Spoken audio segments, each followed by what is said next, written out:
We're going to do a quick round of introductions because you may not know all of us. I'm Charles Zickus. I've been with Bergen Logistics now 7 years, and I'm the CEO now. I started as a VP, but got to keep up here. And I'm famous for cleaning 6,000 prom dresses an hour from Run the Runway. So, Florian, would you like to take it off from there? Yeah, it's hard to go after that kind of a statement. Florian Beck, Chief Operating Officer for Bergen here in the US, with Bergen in the US for a year, and before that ran Bergen in Europe, and still figuring out what I'm famous for. That's a good one. And Maria, compliance? Yes, Maria Padron, procurement and assisting with compliance with Bergen 12 years. Yeah. And last but not least, we have Merritt, which is an outside expert for us. Merritt, would you like to introduce yourself? Hi, my name is Merritt Trumper, and I do consulting with Bergen Logistics, and I am a licensed customs broker. So Merritt helps us with everything customs, tariffs, bonded. So she's a great deal of help. If you have any questions, she's certainly an expert in this field. So why are we all here today, though, is the real question. Well, the chaos that we're experiencing around tariffs, which impacts every one of us, is a massive problem. And we were looking for solutions, or at least some way to help. We can't stop the tariffs, but maybe we can offer some options that you can think about. And we welcome, this is supposed to be interactive. You're welcome to stop me at any time, ask questions. I think it'll help all of us. So the more interactive this is, probably the better off we all will be. So we'll be talking about, quick high level talk about tariffs. I think we're all pretty familiar with it, but I have gotten a couple questions about what tariffs are and what somewhat of how it works. We will then talk very heavily about Class 3 and FTZ and what the differences are, and how they might be able to mitigate some of your tariff, at least the timing of the payments, as well as the percentage, depending on your timing. And then we'll talk about the logistics network and how that could help you globally. And then finally, we'll be talking about what some of the other options are available to you. So hopping right in, I think we all know that a tariff is a tax imposed by our friends in the government. Who pays the tariff? It's primarily the importer of record, although based on Incoterms, that could be slightly different. So I think the majority of the people in the room are the ones paying for their tariffs, and that's how we're all sitting here trying to figure out how the hell we're going to afford this, right?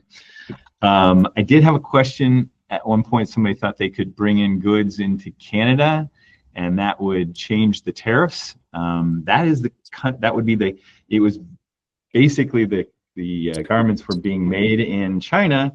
She was going to bring them into Canada and then bring them to the United States, and thought she could avoid the tariff. That will absolutely not work, because it's the difference between country of origin and country of export.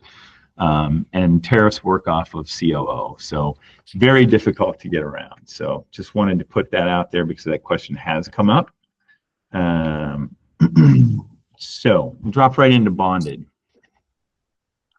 A bonded facility is a facility where you defer your tariffs, essentially. It's operated by the U.S. Customs and Border Patrol with us. We do have a Class 3 bonded. We also have an FTZ. So we have both available, and we'll talk about how we're expanding that network of bonded spaces for you. But you can defer your duties. So your tariffs will be paid when you exit, or rather than immediately upon importation into the country. By holding it, it kind of gives you some flexibility, because if you decide to re-export it or exit it to another country, you don't pay tariffs at all. So that's the re-export flexibility. I'm going to dig down into the difference between Class 3 and FTZ in just a second, and then some of these are very good for omni-channel, and some of these are only good for wholesale. So we'll talk through these strategies. So again, right now we have a Class 3 bonded space in New Jersey right now in the 50 North Bergen facility. We also have a foreign trade zone in California. The big difference between these two that are going to be very important to you when you think about, you know, are we at 145% still, or did it bounce overnight to what China is going to be getting hit for? We'll just start with 145%. So if you brought something in from China and brought it into a Class 3 bonded today, there's no duties due immediately. It would be due upon exit of the Class 3 bonded space. The key difference between FTZ and the Class 3 is this. When you exit the Class 3 bonded, the tariff in effect at that moment in time is what the tariff and how the duty is going to be calculated. So if you bring it over today and it's 145% and Trump changes his mind tomorrow and the duty is 10% on Thursday, and you exit from the Class 3 bonded on Thursday, you pay 10%, not the 145 that you brought into the country with. It's not the same for an FTZ though. For a foreign trade zone, whenever you bring it into an FTZ, that locks in that tariff rate. So if you bring it into an FTZ right this second, you're going to lock in 145%. So as you exit it, you're going to get hit with the 145%, even if the tariff goes down to 10%. So I think probably many of us are going to be talking about Class 3 right now. It is possible to leverage both. Obviously, a fair amount of complexity here because you can actually put it in Class 3, get that 10% drop down, put it in an FTZ, and then hold it. And as you exit from the FTZ, you've locked in that 10%. So even if it goes back up to 145%, you're locked in at the 10%. Key points though about the differences in the Class 3 from the FTZ.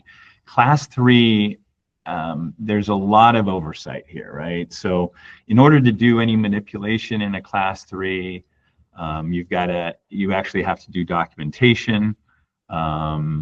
Typically, it's more of a wholesale side of things. So let's just say you put in 2,000 units into a Class 3, you need to pull out 500 of those units for a wholesale order. That's fine. We'll pull the 500 out. You'll pay the duties on the 500 units. We'll put it into VAS. We'll prep it.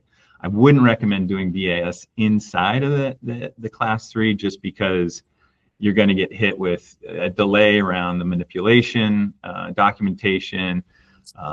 Customs and Border Patrol has to tell us whether they want to view the manipulation in a Class 3 storage. So it gets a little cumbersome as far as like doing a lot of different things on the product inside of a Class 3. So it's primarily storage.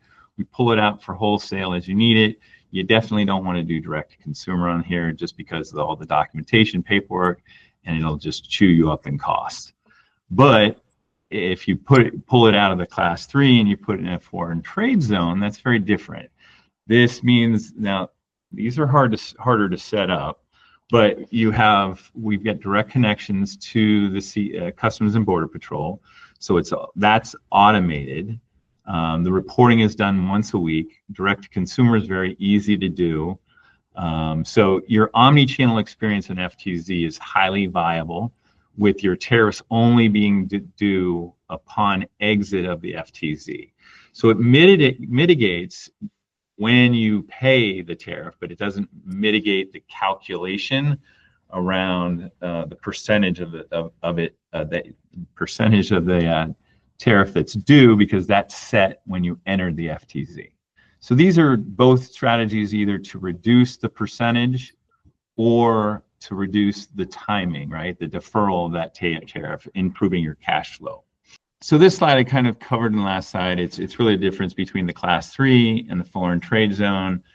You cannot have them both in an FTZ and a Class 3. They can only be in one or the other. Again, the advantage allows you to delay the tariff valuation, changing the percentage in the Class 3, whereas FTZ gets locked in. But FTZ is great for omni-channel, and Class 3 is better for wholesale. We have had a couple customers already reach out. They were trying to get their midnight cutoff to avoid the tariffs. Some of the shipments missed the tariff cutoff, so they want us to to drop it into the class 3 to sit on it until something changes. So inbounding, there's really not terribly much in documentation on our side. It's really with your customs broker with the type 21 clearance. If there was any documentation, it'd be at a $85 rate, although I wouldn't expect there to be much on that side. The receiving, container stripping, there's a 20% increase on that side of things. Your storage is going to be increased by 20%. But then from the manipulation standpoint, I would actually recommend that you exit whatever you needed to do because you were shipping wholesale. There might be a case where you had to do a quality inspection or do something and you wanted to keep it in bond. In that case, then there would be, we'd have to file the CF 3499 for manipulation. It takes a day or two, so we'd delay that. And then we get in there and manipulate it. Anything that we did in there would be a VAS rate above 20% more than whatever your current rates are.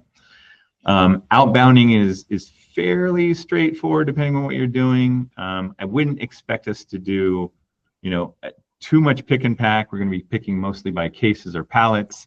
So you can add 20% to your costs on that. And then when you clear out a whole order, so just say there's 1,000 units and you're doing 200 units at a pop. When you get down to 0, we've got to file a fee, so it'll be one documentation fee on that. Florian, would you like to pick up here and talk about the network and how we might help you around the globe as well? Thank you, Charles. So far on this call, we talked a lot about options on how to leverage either a class 3 or an FTZ, which is basically when you want to bring your goods into the US. But there's other options as well to optimize your global supply chain by leveraging the Bergen Logistics network. What does it mean?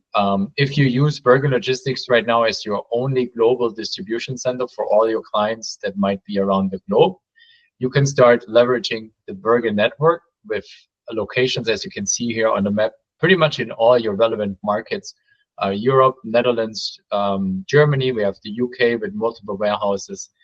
Over there, we have a good footprint in Asia with predominantly China, but also Singapore, India, Thailand.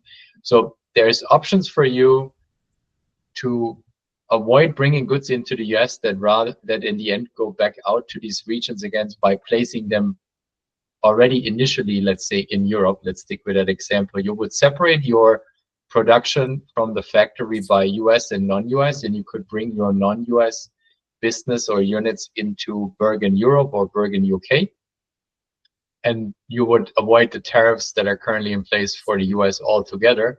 And we can offer that very fast. All of these warehouses that you see here on that map are run and operated by CloudX, and you all being Bergen clients already, you have an existing interface, and whether it's API or other ways that you're integrated into CloudX, we can leverage that very fast. I spoke to a client last week about these tariffs. They were bringing all their goods into the US and then have a sizable wholesale business in Europe.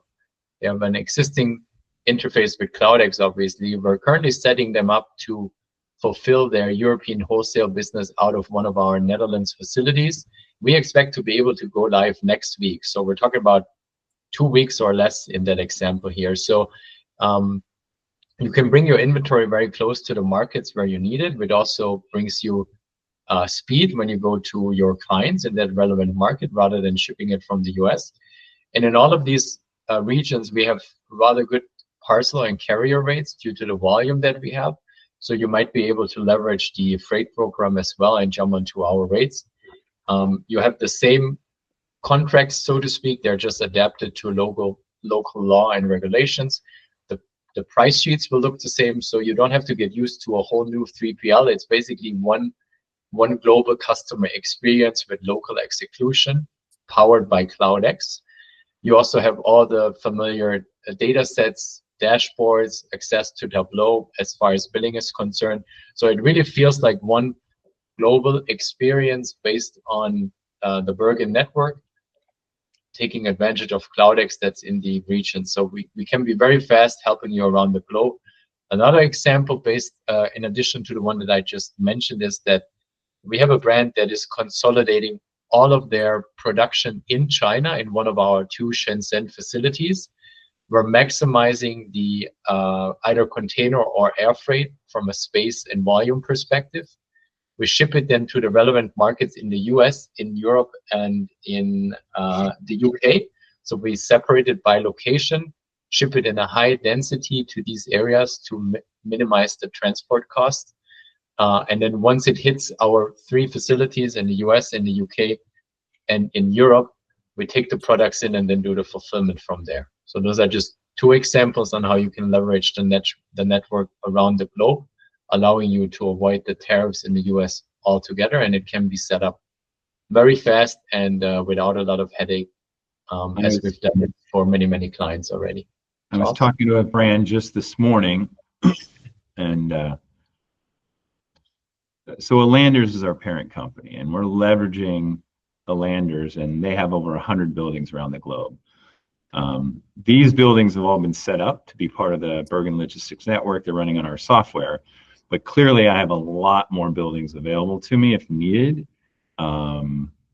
It takes me a couple weeks to set up a building, but there was a question about Vietnam, and I said, well, let me look, and we do have a Hanoi office in Vietnam, so we're talking about setting up something for them right away for Vietnam. So we can pivot. You just need to let us know what you need and where you need it.